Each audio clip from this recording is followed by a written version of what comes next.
Mindful Coach podcast. Hello and welcome to this edition of the Mindful Coach podcast. I'm your host, Brett Hill. Today I am talking about one of my favorite topics in the whole world, which is about movement and mindful movement in specifically. I've got a background in somatic work, and so connection to the body is just a really important part of learning how to show up and be present in the world and learning to integrate your whole self into the experience of being a person on the planet. And I have with me Rob Owen, who's been for 20 years has been a school principal, educator, author, and coach.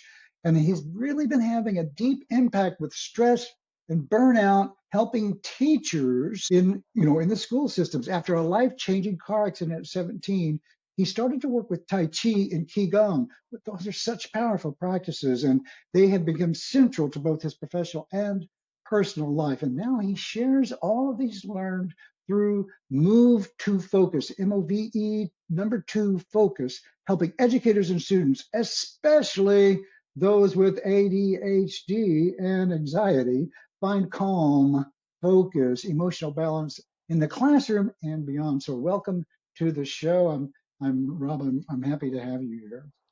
Thanks for having me, Brett. It was a really nice conversation we had before we pushed record. So it's really great to be here. Yeah, it was fun.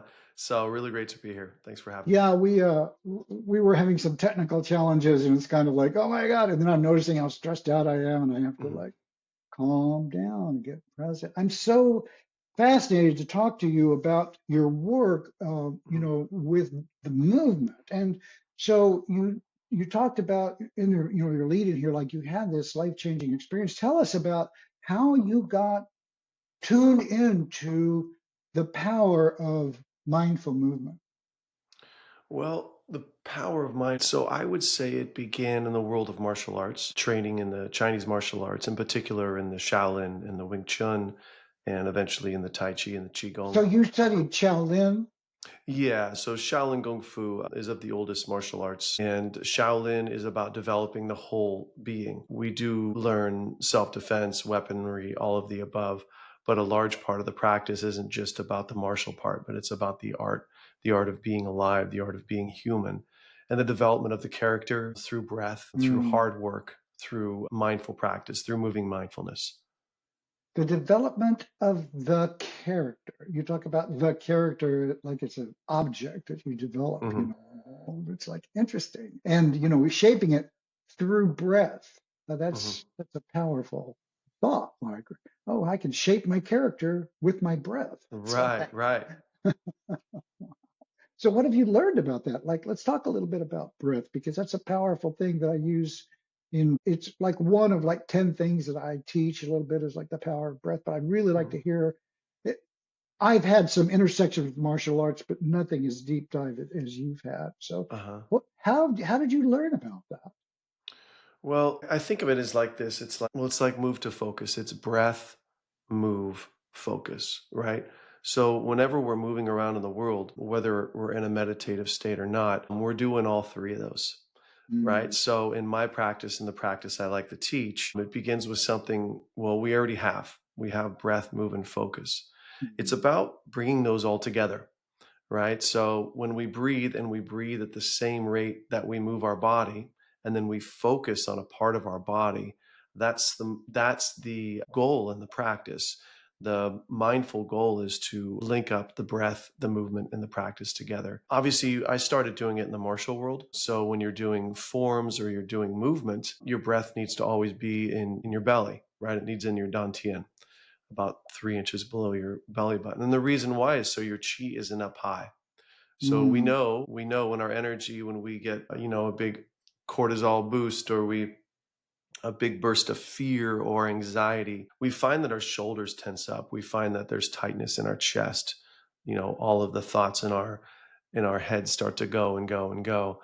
And so we're taught fundamentally to drop the breath into the belly. What that does is that keeps it so the external stimuli doesn't necessarily affect your autonomic nervous system in such a deep way. So for example, if you walk into a busy subway and you're a sensitive person, right? You may feel your shoulders go up and you're looking around really fast, right? So a simple practice would be like, hey, drop your breath in your belly and slow down a little bit.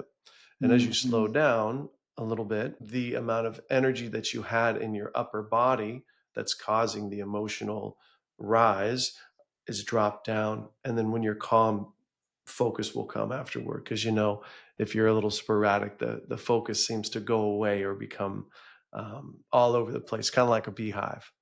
Yeah, I mean, this speaks to, I think, a very common sort of phrase that you hear in our language is something like, well, they're really in their head. Right. And so, for people who may have some kind of a challenge with like, well, how do you locate your attention here or there or your energy here? But if you think of it, that's a pretty common phrase that I think people can relate to. Oh, they're all in their head. They're just thinking, meaning they're not where else, right? And Hmm. what's missing. And so I think what you're asking or inviting is to participate in the decision about where your focus is so that you can have a different experience.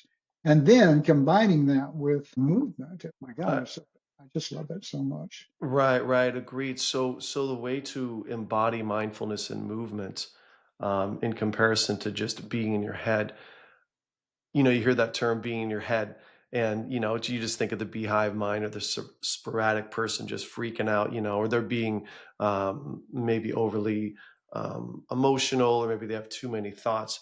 And the reason why is because they're not in their body, right? Hmm. And so the goal is You to mean when get you say body, I mean the head's part of the body, but you mean like the below down. Yeah, the okay. trunk, the Yeah, the core. They're trunk, not in the right? core of their body, right? Right. So all of the energy's up here, right? But if we're Yeah. able through focus and breath to bring our energy down through other parts of our body, we begin to embody the practice of mindfulness, and we move at a rate maybe a little bit slower in the world, maybe perceived slower, right? Compared to our current, American Frantic state, society, right? Yeah, frantic state. right. Maybe we're moving a little bit closer to what nature intended, right? Yeah, And to yeah. do that is to be embodied in a way where you're very well aware of what's happening in your body, like your work, a lot of somatic work, or for example, being aware of the bottom of your feet. A simple practice is, Hmm. you're standing, you can put your breath in your belly and breathe from your belly. Absolutely. That's going to drop the energy down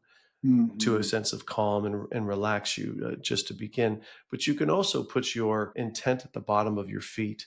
There's the classic Thich Nhat Hanh, Zen master, who recently just left us, but left us with hundreds of books about mindfulness and Zen. And I was lucky enough to train with him in Mm. person. And I remember being at the monastery and walking up the mountain with him. And it was such a slow walk. And he would just say, intent at the bottom of your feet.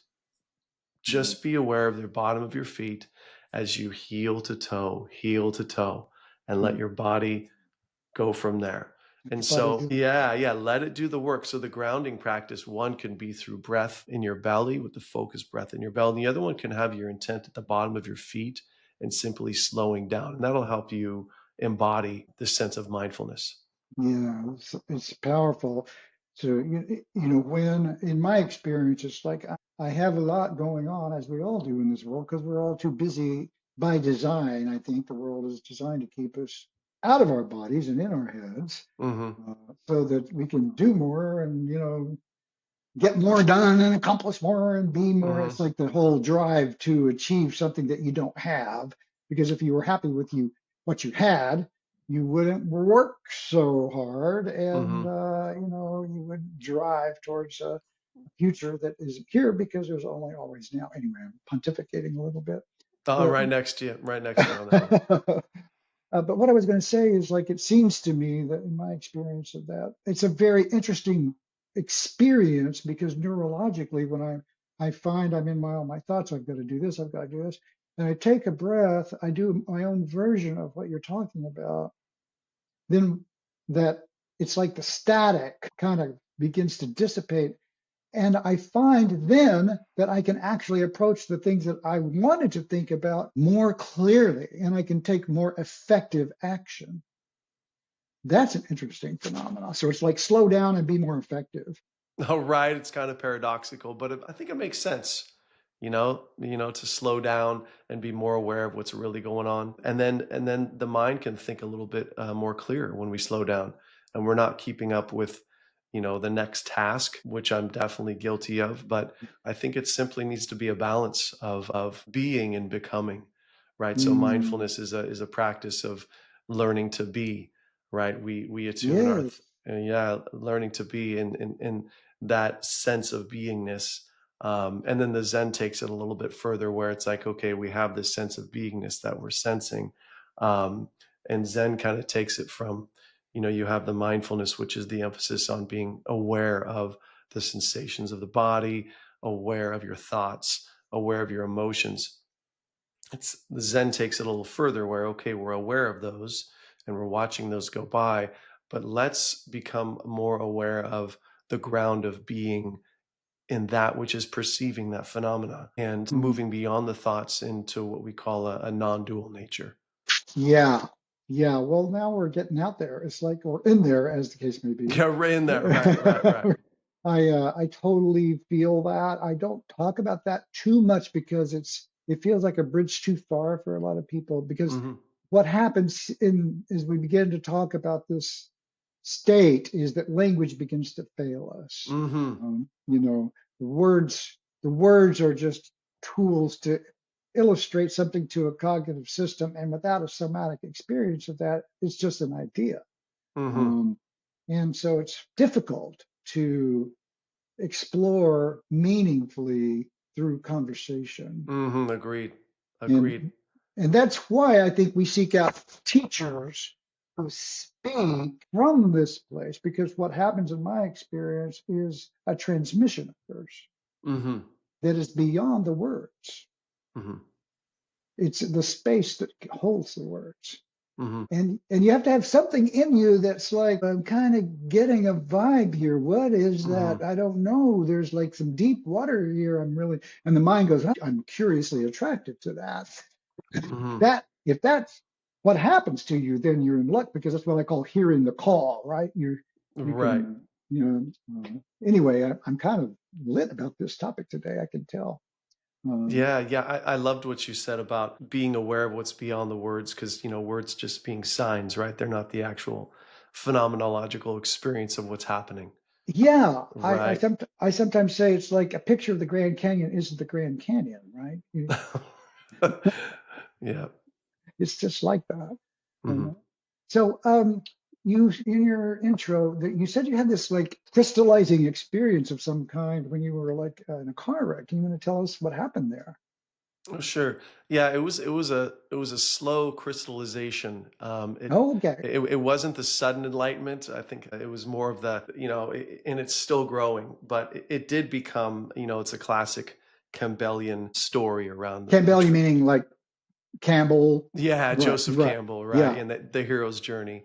So, I went through, a near-death experience at 17 in a car accident. And a few years later, a couple symptoms started coming on. My back would lock up, my neck would lock up. I had 200 stitches in my face. I hit a parked car into 200 stitches. 200. Yeah, I was That's a a lot of passenger. stitches. Well, Yeah. applause to whoever did the work because you Yeah, look I still fabulous. remember his name, Dr. Yenny. He was one of the best plastic surgeons in the country. Just happened to be at the hospital. Oh, wow. What a gift. Yeah, it was just, and yeah, so it was quite the experience. And after the next couple of years, my body started to react. So my neck would lock up, my back would lock up, and then after that, then there were psychological kind of trauma-based things that would come up. So, Mm. emotional, lots of emotional issues, psychological issues, and I didn't know what was going on. I mean, I was still picking glass out of my um, my eyelid and my forehead a year and a half later. It would just Oh little my pieces would gosh. come out, right? And so it was 2 or 3 years later where I was like, what's happening to me? So I went, basically took the call and began the healing path. And I'd already been training in martial arts a little bit, Filipino eskrima, which is a wonderful stick-based art, stick and knife-based weaponry art. It's a wonderful art from the Philippines, and I'd already been studying lots of Taoism and philosophical texts in Buddhism, and I was a big fan of Bruce Lee as well.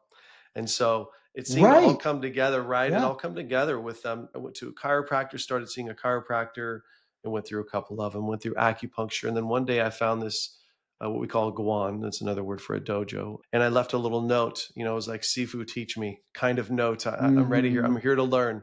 It's like an old story.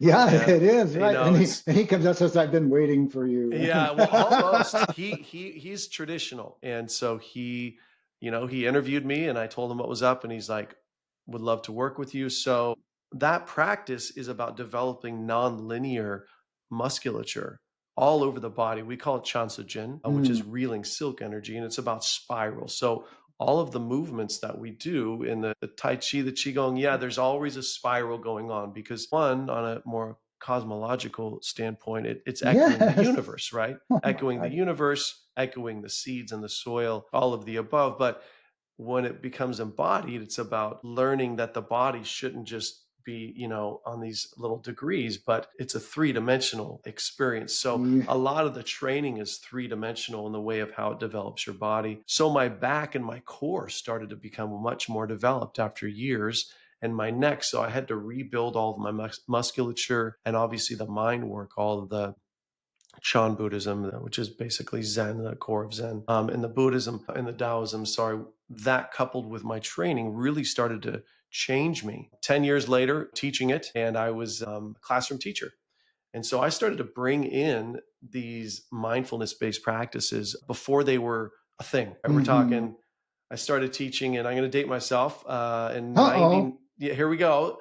In 1999. Oh, Yeah, recently. just recently, before computers. I was still using a chalkboard at the time. But I would bring in these practices, a sitting basics and mindfulness based practice, sitting practice way back when, because I'd be working with these kids that were not neurotypical, they were more neurodiverse. And the Hmm. parents would see the difference in the kids' behavior. And I did it for classroom management. Every day they would Right. line It's just up. kind of get these kids under control. Yeah, but they would know. They would line up, slap me five, come sit down, and then we would start with 15 seconds and we would just focus on our breath. So Next yeah, week so we what go. did you do? Like literally, what did you do with them? Yeah, legit. They would walk in 15 seconds. We'd start the school year. I'm thinking of a fifth, sixth grade class. And then the youngers wanted to do it too. I was teaching reading at the time and humanities, I think, as well. And we would start with, guys, can you sit quietly for 15 seconds? Okay. And then I would add something. Okay, I want you just to focus on your breath. And then I would slowly Mm-hmm. fix their posture. And then it would be Mm-hmm. like, okay, today we're going for 20, 30, 40. Then we get up to the minute, 2 minutes. So by the time we were hitting, November, December, when all the teachers are starting to go crazy with all the testing and the assessments, and Yeah. the kids are already half whacked from all the Halloween food, we needed more and more practices, right? And so we would move up to 2 minutes at a time, would sit quietly, Well, and that's I way would better than most adults can do. no, and it really was. And the teachers and the parents would come in and say, "What are you doing? What are you doing with my kids? I can't believe they're able to do this."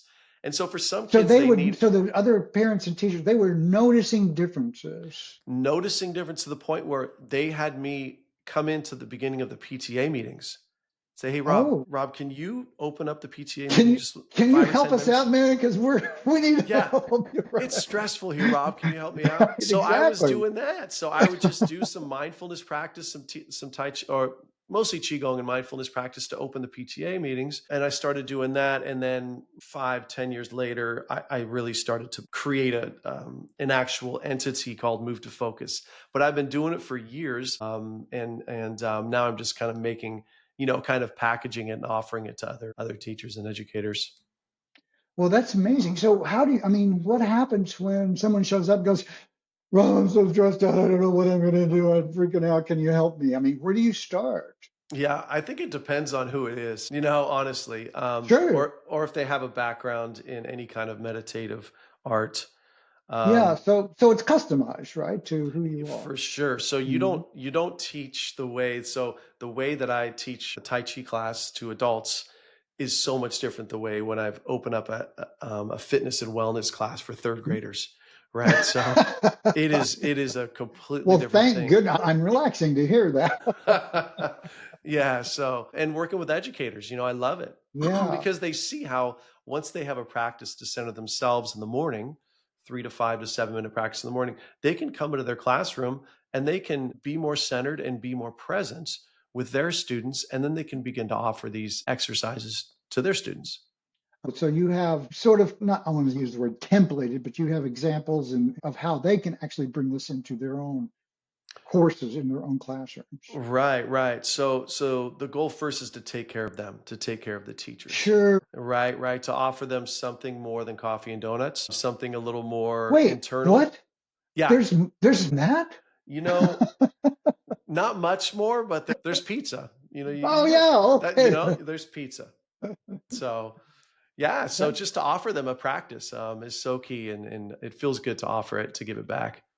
well, that's amazing. So this is happening, and so now you've got Move to Focus. Is that in addition to the work that you're doing? Is that available to like anyone, or they have to be at the school that you're in? No, that's available to anyone. Movetofocus.com. You can find me there. It's I currently teach it at the school, so I work part-time at a school that we emphasize in neurodivergent students, and I just love it. And I'm balancing that barely with Move to Focus, really enjoying the journey there. So I usually teach online to others. I'm in California, but I'm more than happy to drive and So how teach does that work, in doing person. movement online? Yeah, yeah. So it's not too tough. I've done a fair amount of classes online with my current teacher Deng Meng Dao via Zoom, and you just got to have a nice space and uh, pretty decent camera and microphone, and you just kind of do what you're going to do. What you're going to do in person.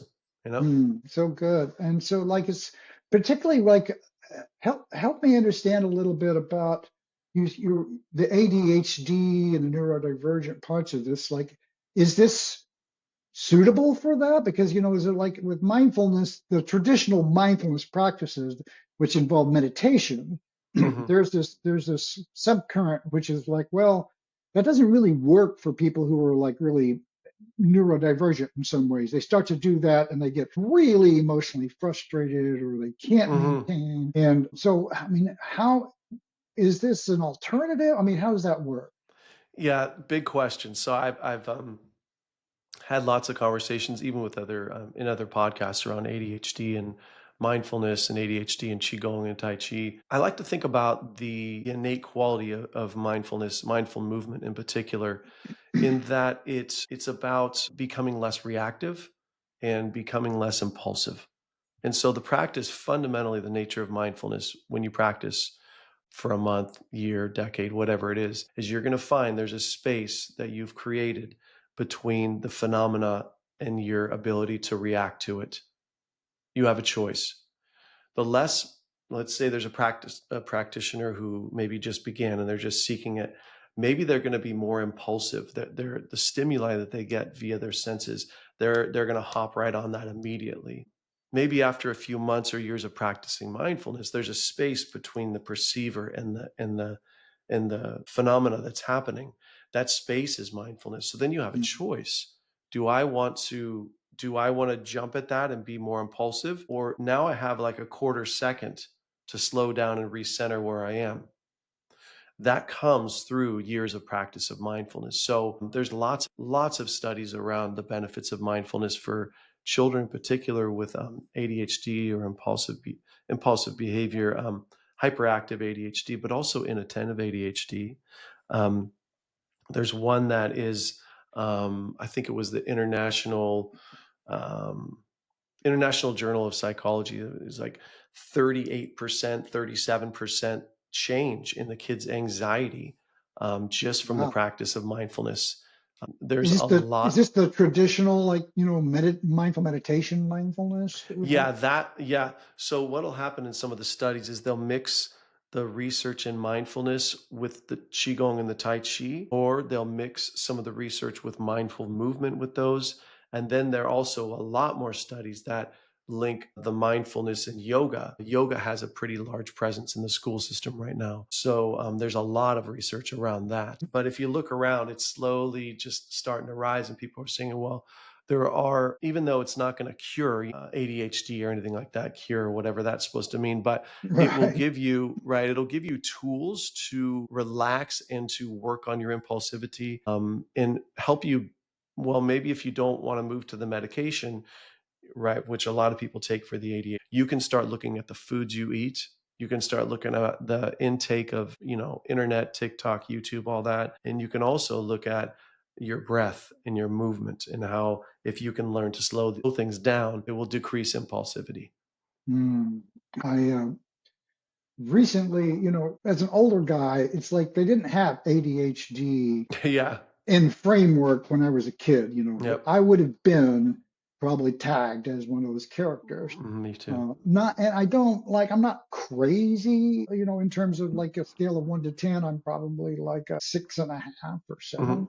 I'm not like my life is unmanageable, but my office is a little bit chaotic, and so is my workflow. And I noticed that my problem is like with a lot of ADHD folk, it's follow through because I have what I call Yes. I have what I call shiny object syndrome. It's kind of Yes. like The shiny object syndrome. Yeah.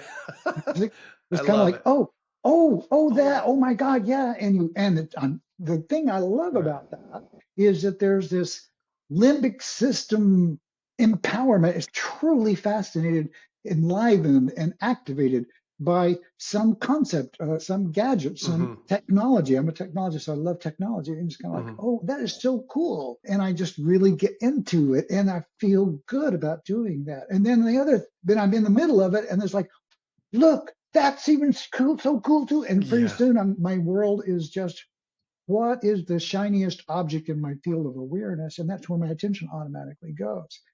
And I've discovered that with mindfulness, I can have a moment where I realize I'm just being pulled around by the bright lights in the room. I'm not really making a decision about what I should be doing. That was a really powerful awareness for me. Hmm. And it really was a big deal. And that's when I realized I have ADHD, because I'm not really focusing. I'm not a planner. Hmm. Uh, my wife, she's just the opposite. She's like, okay, we're going to the store. We're going to turn left at this intersection. We're going to turn right over here. It's like, she's Right. got a Right. map, and Hmm. we're going to do the map, and it's like, and I'm kind of like, store, let's go. And I don't, oh, I got a Hmm. flat tire, shoot. Right. Right. So we have to work all that out. But I didn't really realize until I had that awareness that I was just being pulled around by the shiny objects in the room that that was a problem. So Right. I find that the idea of going into your body is where I go whenever I want to notice that that's happening for me. Hmm. Hmm. It was kind of a long-winded way for me to say, yay. Yay. Exactly. Yay is the answer. So, what do you say to people who don't really have a great relationship to their body and movement, but they're interested in this? Maybe they've had some experience, because most people have had a moment where they felt, I'm going to use a big word, equanimity or Whew. calm, peace, right? And there's an associated body sensation of relaxation, and there's a presence. But it's not something that people can just invoke often. So, and what I hear you talking about is like, learn to use your breath, be focused, invoke this Hmm. connectivity. Hmm. Um, and that's just such a powerful idea. But what do you say to people who are like, I don't, I don't even know where to begin? Hmm. How do you start someone out to learn to develop a relationship with that part of themselves?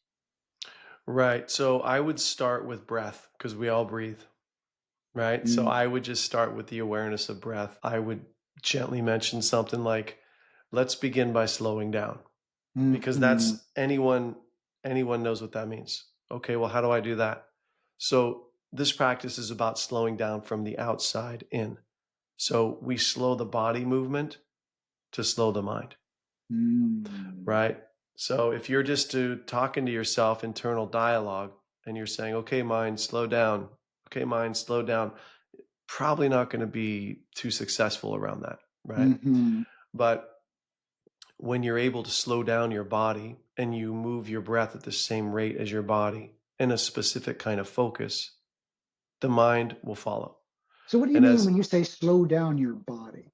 Yeah, if I mean, I could do a practice right here, but I would start with I wonder if I can do it. Can I do Well, that you on can, this yeah, part? you can try. Yeah, well, Okay, well let's see. this is a YouTube as well as an audio thing. Okay, great. Well, let's see if this will work. I wasn't planning on it, but we'll see how I'm going to move this. But so what I usually do is I start with people to say, hey, we're going to slow down our body a bit. And you're just going to stand with your feet shoulder width apart. And you're just going to put your hand on your heart and your dantian, Mm. right? And so this lower hand is what we're going to breathe into. So when we inhale deep and make the belly go outward. So diaphragmatic breathing. And so we're I dropping see. our energy and then we're down. And so we just begin to breathe naturally. And then to begin to slow them down, that'll slow them down just to refocus on their breath. Then we can start moving, right? Mm. And so a first simple movement that you can begin is you have your hands here. You can't completely see them, but they're right about belly button level. And when you inhale, you simply bring your hands up. And you exhale, you bring them down. And the Mm. shoulders don't come up. The shoulders just stay Ah, relaxed like the face okay. every time. It takes a long time. And then you exhale down. So what I'm doing is I'm linking my breath with my movement, and I'm consciously slowing down my body, linking my breath, creating a mind-body connection. Looks like, are you like extending your knees a little bit there Yeah, too? exactly. So the whole body breathes. So Mm. when I pull my hands up, I'm inhaling slowly through my nose and I'm standing up a little bit. And now I'm moving my knees slowly down, just like this, right? And this is a simple, simple way that I've opened tons of classes because anyone can do it. And you just say, hey, you're just going to match your breath with your movement. And then you bring the focus in. So you can choose whether to focus at the bottom of your feet or focus on the sensation of the breath right underneath the nostrils, right? And you Mm. simply begin to slow things down. And that's usually the way that I start people off in a training because they already have the ability to do all those things, most of them. If they need to sit down or they're injured or there's some type of physical challenge or whatever, I can definitely work around that. Sitting down, you just have your feet flat on the ground and your toes spread, and usually you can have your hands right on the top of your knees and the shoulders are back and relaxed. The chin is tucked, and it starts there. And then when you move from there, then you focus your mind on your breath, and you just start with a sitting meditation that you know oh so well, and then you can begin to move the body from a sitting Mm. position as well. Beautiful. I love that so much because it's so simple and It really is. yeah, and yet powerful. And simple shouldn't be confused with not powerful. I'll tell you, I normally don't. I reserve this story for my lectures and my classes, but Uh-huh. just real briefly. I took a course from an Aikido master named Hiroshi in Boulder, who was one of the at the time. I don't know where he is now. One of the five most accomplished in the world. And Hmm. he did a thing that's similar, and it's similar in some ways. He was teaching Aikido movement rather than Aikido. He said he wanted to teach people about movement who weren't martial artists. Yes, And yes, so I was doing that's contact it. improvisation and ecstatic dance and all kinds of stuff at the time. It was a ton of fun. I was really into movement. And Hmm. I thought, oh, I've got to do this. He was like a world-class master in my Hmm. backyard. So I went to his thing and he taught this thing he called, it was irimi, and he taught this movement. And he would turn and he would like 360 degrees and he would go, I think that's what he called it. Hmm. And he was like, just pay attention constantly, see everything. And he was all about the posture. So he wasn't into the form as much as he was just like into being present while you turn. Hmm. And then he said something, and this is the lesson. He said, in this one thing is all of Aikido.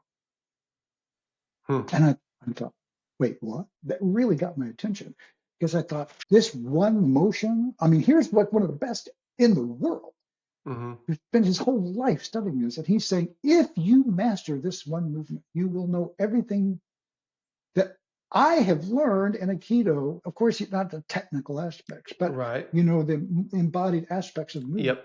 And I'm going, my God, there's such a thing, and it taught me that there's such a thing as a foundational practice that has embedded within it principles of understanding and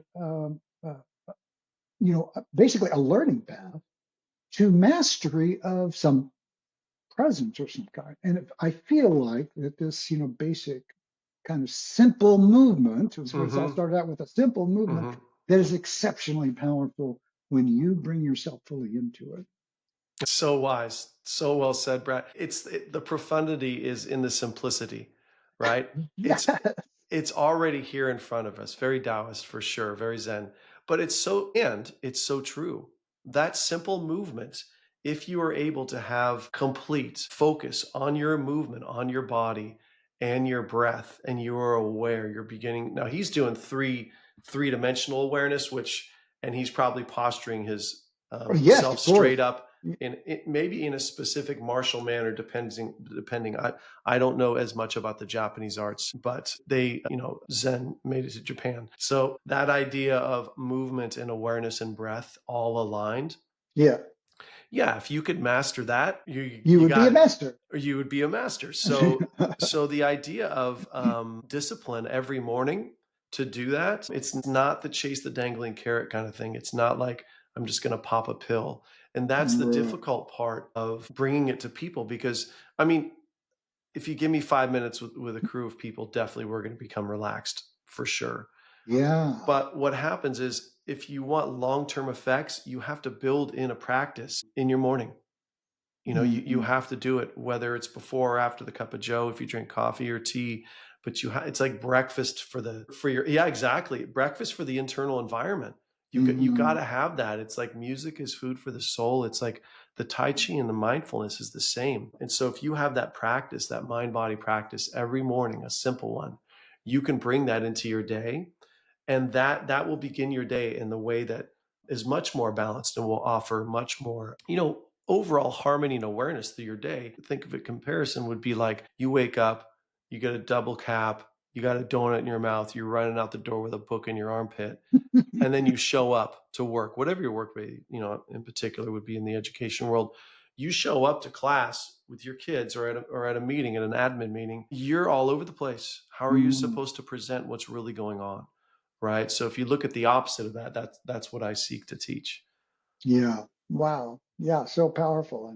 And I am glad you are doing that. Thank And you. it's so, and particularly in, classroom educational environments, which are so understaffed, under-resourced, over-pressured, where you can get shot, you can have ICE agents run into your room these days. It's Right. it's crazy Right. intense, and it's not like it's the best pay in the world. So you're not doing it to get rich. You're doing it because it's what you love to do. And so it's like a very, very high stress environment. High stress. Yeah, it was the number one job for burnout. I think it was 2023. 44% of teachers are burnt out in the 2023, but the number one high stress job, and we're talking above lawyers, doctors, nurses, was teaching, was the education world. Wow. And what are we doing about it? We're not paying them more. We're not offering them tools. No. We're not doing anything for them. And they are bringing in our next generation. They are Yeah. modeling our next generation. They are parents to some kids. You think about how long a teacher spends with their child, 8 hours a day. You wake up with your kid for maybe an hour tops, and then they get home at 4 or 5, and they go to bed at 9. Your teachers are spending more time with your child and developing your child than you are. Would you not want a healthy individual who's paid properly Well, and right. who's ready to model what you want, right? And I want to speak to another impact, and that is that it's not so, yes, that's so important. And then also, it's the community of teachers, it's the community, the culture that they're growing up in. Wouldn't you wish for every teacher to be able to be resourceful, resilient, present, mindful, capable, compassionate, caring, and also skilled at what they do? To create a culture in the school that kids can thrive in versus burned out, snappy, reactive, rigid, authoritarian, and I don't have anything against being authoritarian from time to time, but you want to do so Hmm. consciously and intelligently rather Hmm. than Hmm. just as a disposition because it's just goodness. Um, Right, right. Instead of teaching classroom management with fear or guilt, right, which we know yeah. works, unfortunately, right, because it's a short-term fix, and then the kids or the people embody that fear, and they pass it on, and then we're in our older, Well, lives, and that's how we create bullies in the world, right? how we create bullies, and some of the the largest work we can do internally, even at our age, is to work on our own fears. And some Yeah, of those fears that we start unpeeling come back, and they started in the classroom yeah, because you're afraid to look stupid, or you're afraid to that's not do right. the right thing, or Yeah. Or right. you But if you well, and those fears are well founded because people get shamed or they get yes, hurt or right. they, it's like the bright kid who's got ADD who gets Mhm. really enthusiastic and is really his passion is about lighting up around R- things, but right. the teacher comes in and says, you have to calm down. You can't be so excited. You've got to, and it's like, wait, then later in life, they start to get excited, and here comes this, oh no, it's not okay for me to be that excited. I have to pull Yes. back.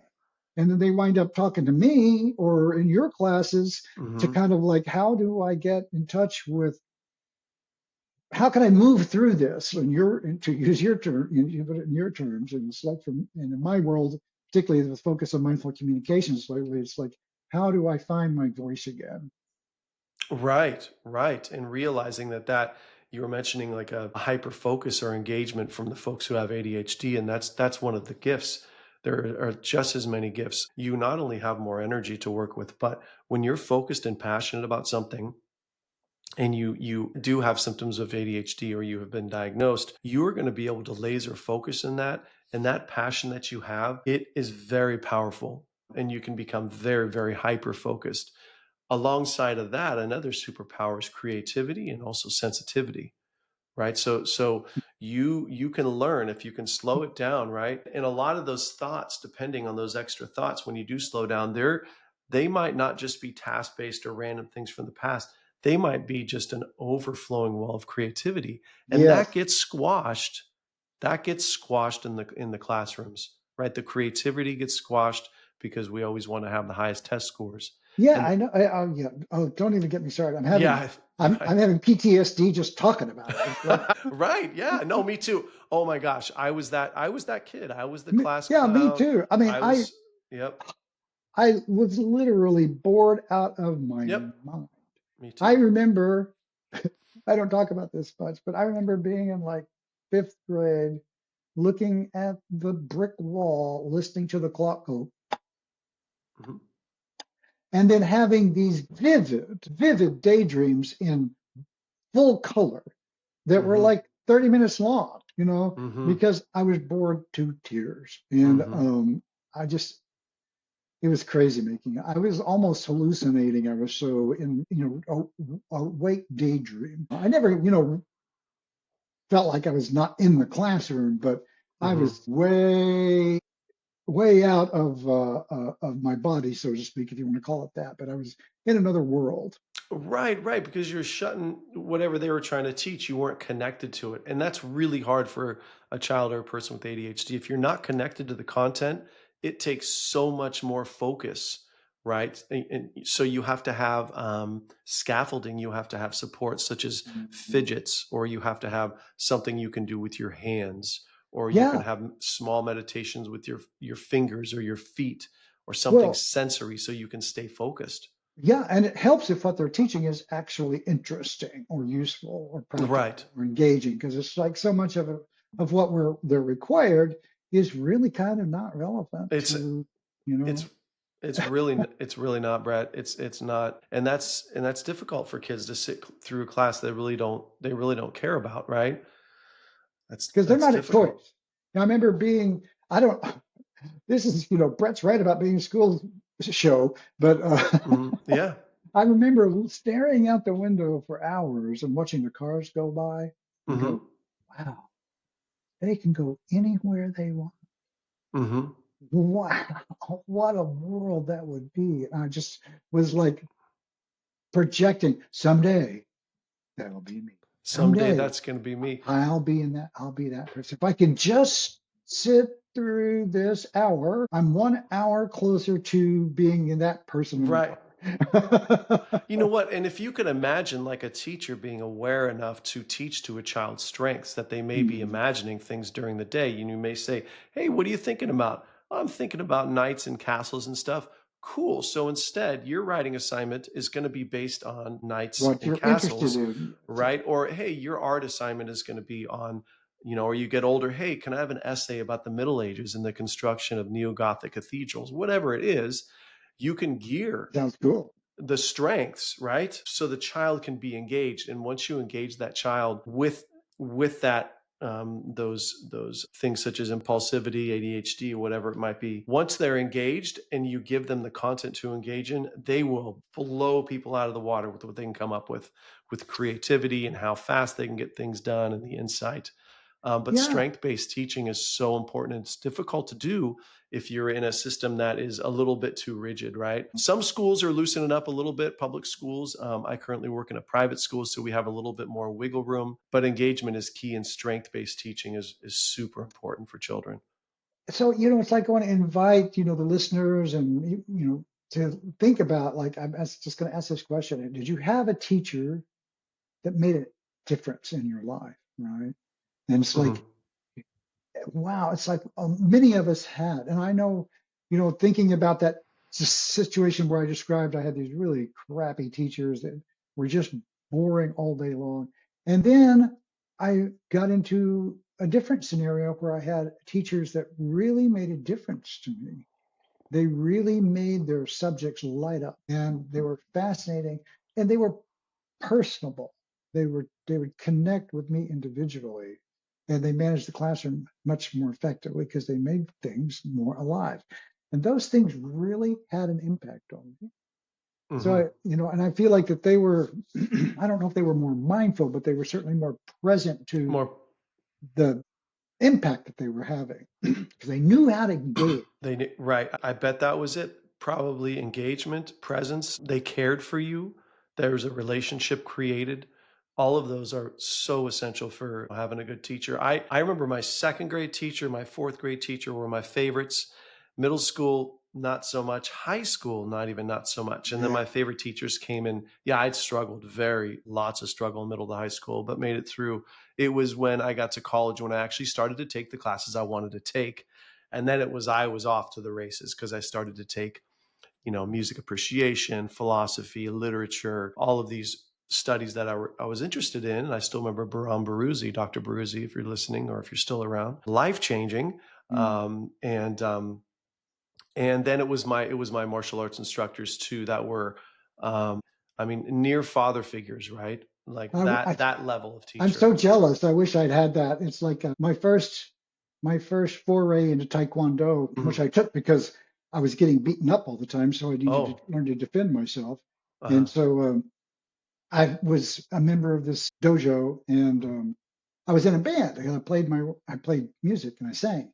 Yeah. And so the instructor said he had heard that. And I ran across him at a gift shop one time, and he said, "Hey, Brad, I'm getting married." And I said, "Oh, that's great. That is so great." And he goes, "So I want you to play at my wedding for free." Oh, wow. And I said, "Well, why? I just can't say yes because I have to check with the other guy." He says, "Well, if you don't, I'm going to beat the crap out of you." What? Yeah, That that makes was. no sense. I know he's the teacher, right? And I'm like, well, that because I could never go back after that, right? It's kind of like, That is bizarre. I've never heard such a thing. Obviously, well, he's not a teacher. Obviously, he's yeah. or he Well, he what? was like the Cobra Kai, This is I like the was Cobra. just thinking, yeah. You This needed is. the Miyagi, is what you I needed. needed Yeah. Miyagi, and I got Cobra Kai. But You I did. grew up in Oklahoma, and there was a lot of Cobra Kai. So, Oh, okay, okay, understood. Misusing the force, and yeah, we know, exactly. There's a lot using of it a for the lot of dark that. side, right? Yeah, that's unfortunate. Were you ever be able to go back into any kind of practice, Well, having I a real wound up teacher? getting into a this is not even any better. I went back to a YMCA to study judo, and I Okay, started to learn some judo. And the guy yeah, was nice, but then he threw me one day, and I was doing a back fall, which you do in sure. judo. You slip. Well, I had extended my arm too quickly, and so my landed with my left arm fully extended, and I Mm. and my elbow like got injured, Mm. and so I was like, oh my God, this really hurts. And he says, oh, I can. Another guy, another black guy says, oh, I can fix that. And he got in there with his elbow, and he's like really leaning. This is like a 250-pound guy, really leaning in and says, oh, it's dislocated. Don't worry, I can do this all the time. Nothing happened. Nothing got better. Well, my dad was a doctor, and so I went home, and it was like swollen and messed up. It was broken. And so Wow. there's a 250-pound guy trying to reset a broken elbow. So Oh my that was my goodness. foray into into Oh judo. boy. Yeah. I guess I looked out, huh?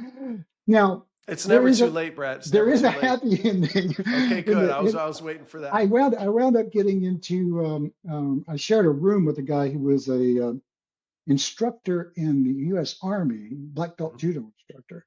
And Mhm. these guys were the light side of the force.